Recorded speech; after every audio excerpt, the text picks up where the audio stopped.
Hi guys, வாழ்க வளமுடன். இன்றைக்கி ஒரு வெண்டைக்காய் ரெசிபி பார்க்கலாம். அதுவும் ரொம்ப கிறிஸ்பியான ஒரு ரெசிபி தான். இதை தயிர் சாதத்துக்கு, தக்காளி சாதம், லெமன் சாதம், புளியோதரை, பழைய சாதத்துக்குலாம் ரொம்ப ஒரு அல்டிமேட்டாக காம்பினேஷனாக தான் இருக்கும்.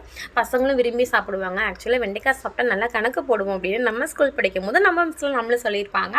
வெண்டைக்காய் நம்ம ரெடி பண்ணும்போது சாப்பாடு கொஞ்சம் எல்லோரும் கொஞ்சம் கஷ்டமாக ஃபீல் பண்ணுவாங்க. ஏன்னா அதை நம்ம சமையல் பண்ணும்போது கொஞ்சம் பிசுன்னு நூலாக வந்துக்கிட்டே இருக்கும். அதனால தான் அதை கொஞ்சம் கஷ்டமாக ஃபீல் பண்ணுவாங்க. அது ஒரு பெஸ்ட்டான ஐடியா நான் சொல்லவா.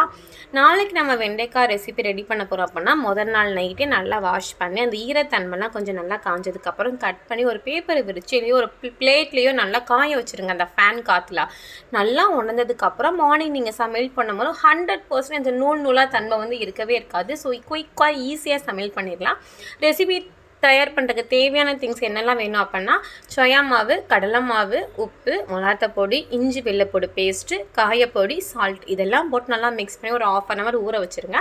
ஒரு கிளாஸில் தண்ணி ஊற்றி வெண்டைக்காய் 2 கட் பண்ணி போட்டுட்டு மார்னிங் எழுந்துச்சி அந்த தண்ணியை எம்டி ஸ்டொமக்கில் குடித்தோம் அப்படின்னா அல்சரு, சுகர், ப்ரெஷர் இவங்க எல்லாத்துக்குமே ஒரு குட்டான ஒரு ஹெல்த்தான அந்த தண்ணியாகவே அது இருக்கும்.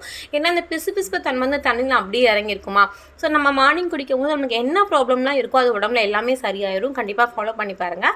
நம்மளுக்கு ஒரு பேனில் எண்ணெய் ஊற்றிட்டு நம்ம ரெடி பண்ணி வச்சுக்க அந்த வெண்டைக்காய் போட்டுட்டு கொஞ்சம் கருகாமல் கொஞ்சம் ஒரு நார்மல் வெந்ததுக்கப்புறம் அதை எடுத்துகிட்டு பசங்களுக்கு ஸ்நாக்ஸ் பாக்ஸாக ரெடி பண்ணி கொடுக்கலாம், லஞ்ச் பாக்ஸ்க்கு.